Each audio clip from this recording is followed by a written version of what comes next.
All right, shalom, everyone. Usually on Thursdays, we learn only the Haftorah, but we didn't finish the the Torah portion. And usually we learn the Haftorah regardless whether we finish or not, because what we did fairly thoroughly. And so you can learn on your own. But this today, it's very important because the end of this week's Torah portion is just an introduction to what happens in next week's Torah portion. And then after that, we'll do the Haftorah, which is from Micha, very interesting. What happens in the end of this week's Torah portion? First of all, we had Bilam. Bilam tries to curse the Jewish people, and it doesn't work. But he still hates the Jews nonetheless. He knows that God loves them, and that even if they sin, it doesn't make any difference. But he still hates them. So he gives advice to Balak, the king of Moab, and he gives advice and tells him that the God of the Jews hates licentiousness. He hates, how do you say, sexual sins, and the Jews love sexual sins. So if you can convince the daughters of your daughters, just dress them all up. You don't have to do much convincing. Just dress them all up like prostitutes and have them entice the Jews. The Jews, they'll do anything. The Jewish men will do anything. They can't hold themselves back. So dress them all up and give each one a little idol. Now, this idol that they were proposing to the Jews was a pretty disgusting idol. It was called Baal Peor. And the way that it was served was that people would defecate. That's right, in front of the idol. They would pull down their pants and they would actually go to the bathroom, defecation in front of the idol. That's how they served it. So, and the Jews did it. And there was a whole big plague and everything. And we're going to see then Pinchas stands up and he saves the whole day. Pinchas, and that's going to be the next week's Torah portion is going to be called Pinchas on this Pinchas. Who is this Pinchas? We'll talk about that later, but let's go. Vayeshev Yisrael, the Jewish people settled in Shittim, in a place called Shittim. 1 second. Yeah. The Jewish people called the Shittim, Vayachal ha'am liznot, and the people began to have sex with the Benot Moab, with the daughters of Moab. Melech Moab. Rashi says this is because of the advice that Bilam gave. There's a very nice over here, Midrash Sifri, and it says, what is this place called Shittim? It's on the word of shtut, because they did stupid things. They went crazy. And it also explains over here how exactly they did it. Here, see it is. It says, this is Bamakom Shtut, in a place of craziness. That was the place. And they said, what happened? How did they do it? There was a whole big trick, what they did, that the women would sit, after the Jews won these two big battles. So the old women from Moab, they would sit in front of their house and say, we got things to sell you. Maybe you want to buy some trinkets or something like that. And the Jews had a lot of money. They felt, really high. And so they bought. And inside, this young girl would call and say, I can sell it to you for less. And until the Jew kept coming back to buy for less, and the girl said, listen, why don't you just come into the house and choose for yourself? And then she would say, why don't you drink a little bit of wine? This was before wine of the non-Jews was forbidden. And then she would say, how would you like me to do whatever you want? And he'd say, seems like a good idea, after he was all drunk. And she said, okay, all you have to do is just go down, just serve this idol. She says, idols? I'm not going to serve idols. She says, you're not really serving an idol. You go to the bathroom every day, right?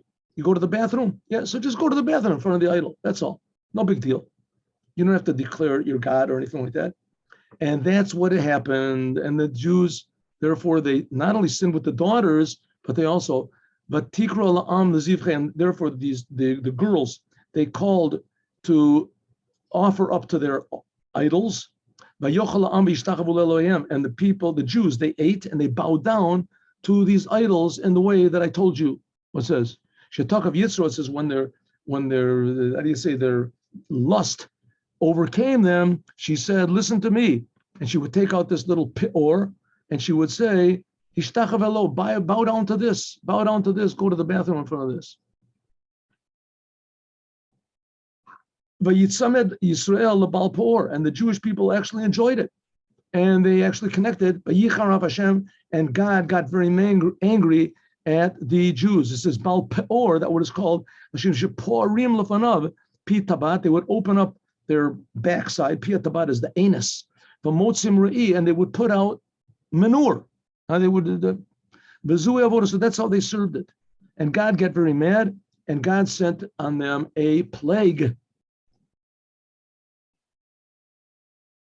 Vayomer Hashem Moshe, Moses said, God said to Moses, Kach et Roshei Am, take the heads of the people, V'hoka otam laHashem, neged Hashemesh, and make a judge, we'll see, a court, and whoever sinned should be stoned and hung in broad daylight. Vayeshav, and then God's anger, this will turn back God's anger from the Jewish people. Rashi says, what does it mean? Take the heads of the people, they should be judges, and hang them in front of the people, hang them. What does it mean? Those people who actually served the idols, they were hung. What do you mean hung? There's no punishment of hanging.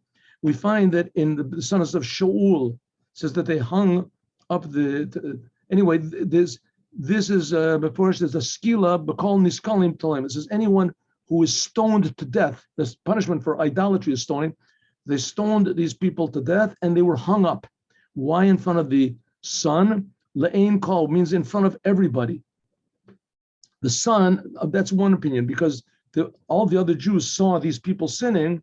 The ones who were passive, they saw them sitting and they didn't say anything. So now you're going to see everybody, you saw, you didn't do anything, so you're going to see again, you're going to see what happens. Another one is that the sun testified.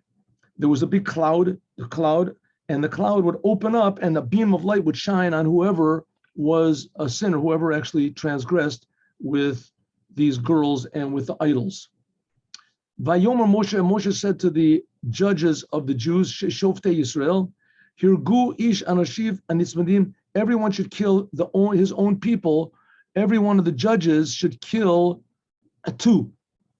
And how many judges were there? There were 8,000.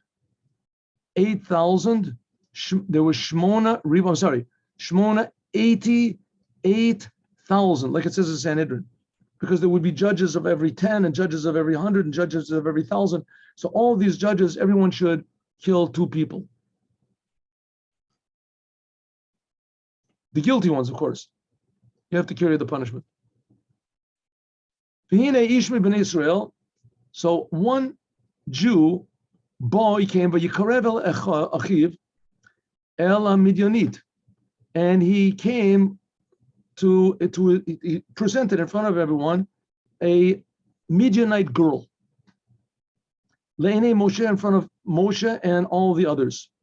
V'hema bochim, and everyone is crying. What did he do? We're going to see.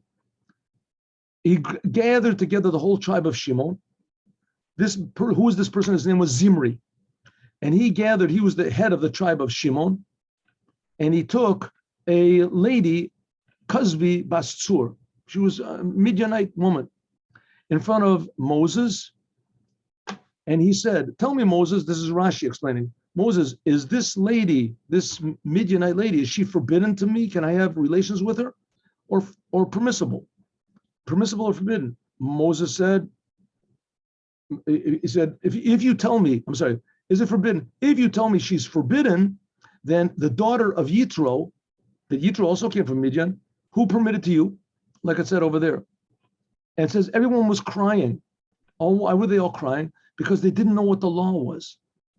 Ga'ub kulam bebechi. They didn't know the law, that the law is that a person that has relations with this Midianite woman, and he didn't worship idols. He just had relations with this woman. They didn't know. The law is supposed to be that anyone who has kolabol, I don't know if he's konim pogimo. It's supposed to be that anyone who takes it to heart can kill him. But an official death, there's no official punishment for that. So he says this Moses that stood in front of 600,000 people when they were worshiping the idols, he was able to do. But all of a sudden over here, he didn't. Why didn't he know what to do? in order to give the reward to Pinchas. God purposely made it that Moses wouldn't remember the law in order that this Pinchas would get the law. Who's Pinchas? We're going to see. So everyone's crying. No one knows what to do. It says, Vayar Pinchas ben Elazar. Pinchas, the son of Elazar, the son of Aaron HaKohen. Now, Pinchas was not officially a Kohen. He wasn't officially a Kohen because he was born before Aaron was anointed with his sons. And only Aaron and his family from the Kohanim, they were considered to be Kohanim. But the others that were born before that, they weren't considered to be Kohanim. Anyway, we'll talk about it later. And even though he came from the tribe of Elazar, Aaron a Kohen, even though he came from the tribe, but he still officially was not a Kohen. All of a sudden he stood up and Vayikach Romach Biado, and he took a spear in his hands. He took a spear. Pinchas saw what was happening. He remembered the law, and he went to Moshe and he said, Moses, I remember the law. The law is that if a person has relations with a non-Jewish woman in front of everybody, then you can kill him, anyone who wants to. And Moses said, Kriya igarta iu lahavi pravanka. The one who reads the letter, he should carry out what it says in the letter. Immediately, he took the sword and the spear and he went on his own. And what did he do? Vayavo achar ish Yisrael elakuba. He went after this Jewish man into the tent. Vayidkor et shneihem, and he stabbed both of them. Ish Yisrael vet isha Yisrael el kubata. He stabbed both of them in their genitals. Now they were having sex over there, and he stabbed them in their genitals. And there was a plague that was visiting the Jewish people, and it went away from the Jewish people. Rashi says he went into the kuba was in the tent, and the kubata. This is lechian bekuba. Anyway, he explained, like I said. He said a lot of miracles were made on that day, and here he explains what exactly some of the miracles. Here he explains 6 miracles that there were that happened on that day, and that even he stabbed them, and they still remained joined together, and that he was able to lift them up, and also that all of the tribe of Shimon, they saw that their leader was being killed in front of their eyes, and they were all warriors, and nobody did anything. And also that he lifted, like you said, he lifted them up, the tremendous weight, right? That to take a long stick, right? Take a long stick and try to put a weight at the end of it. Let's say 10 pounds, right? Try to lift it up at the end of a long stick. It's difficult. Here's 2 people, they must have weighed bare minimum 200 pounds.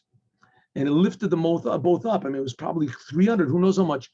And they were at the end of the spear, and he lifted them both up. Another miracle was they didn't slide down the spear. And another miracle was that they stayed joined together. So everybody knew why he was. Okay. In any case, everybody saw. And Vayihu Ameitim, how many people died in this plague? 24,000. And God said them, and that's it. That's the end of this week's Torah portion.